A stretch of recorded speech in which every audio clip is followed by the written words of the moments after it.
ګرانو کتونکو سلامونه کوم. ملب خان شیرپور ویلفیر فاونډیشن د خپل وس مطابق د دغه بېوسه خلکو سره خپل مدد کوي او چې کله مدد نشو کولی نو بیا خپلو کتونکو ته وړاندې کوو. د کتونکو په ذریعه الحمدلله دا خلکو سره ښه پوره برپور تعاون روان دي. دا زنانه چې کومه ده د نوښار ده، د دې دا راتګ ماله درېیم ځل دی. په مختلفو وختونو کې 2 کاله مخکې 3 کاله مخکې هغې سره دې سیسټم لږ روان شي، لکه څه قرضونه وي پې، کرایانې وي پې، یا بل څه وي.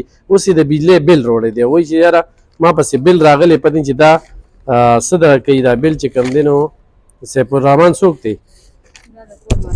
د کور مالک دی سیف الرحمن. جی جی دا کور مالک دی او دا بلونه را باندې شارټ دي نو میټرونه یې رانه وړي دي.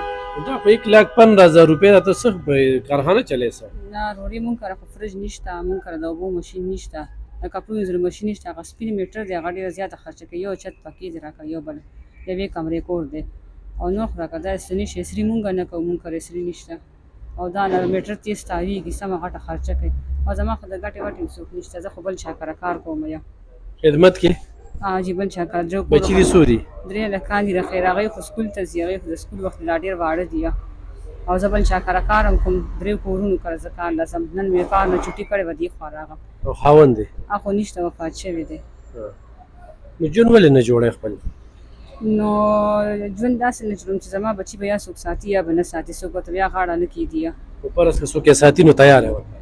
تیار یم ورته، خو بیا هم بهرحال ماشومانو ته څوک غاړه نه کېږي په دې. خو څوک ورته غاړه ږدي بیا تیار یې. خو دا ورته ووایه چې صرف د بجلۍ بل شکایت دی، نور څه ژوند څنګه دی؟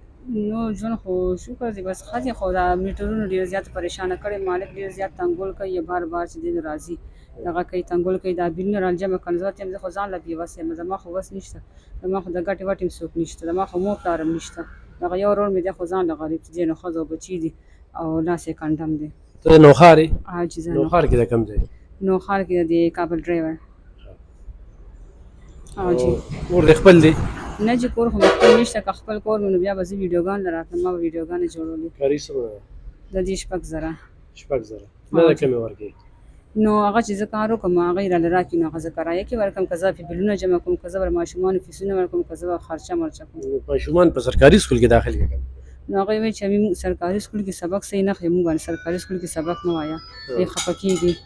نو بس خامخا ماشومانو دغه تنبنده ګوري. صحیح. ګرانو کتونکو تاسو دغه تورسرې د دغه خوراکۍ د دغه زنانه خبرې واورېدې. که څوک ورسره مدد کول غواړئ نو 0314 92 64 317 په دې ورسره یې خپنېغه رابطه کولی شي. فریاد له راغلی، دغه ویډیو ته راغلی، مجبورۍ نه راغلی ده. د مسافرو نه ډېره خوشحاله ده. وختن په وختن ورسره ستاسو کومکونه شوي دي، خو بیا خو وخت انسان په یو حال کې نه وي نو ایخ پنېغه ورسره مدد کوي، خو زموږ په لاس ورسره کوي نو مو ورسره کولی شي. ډېره مننه، خوشحاله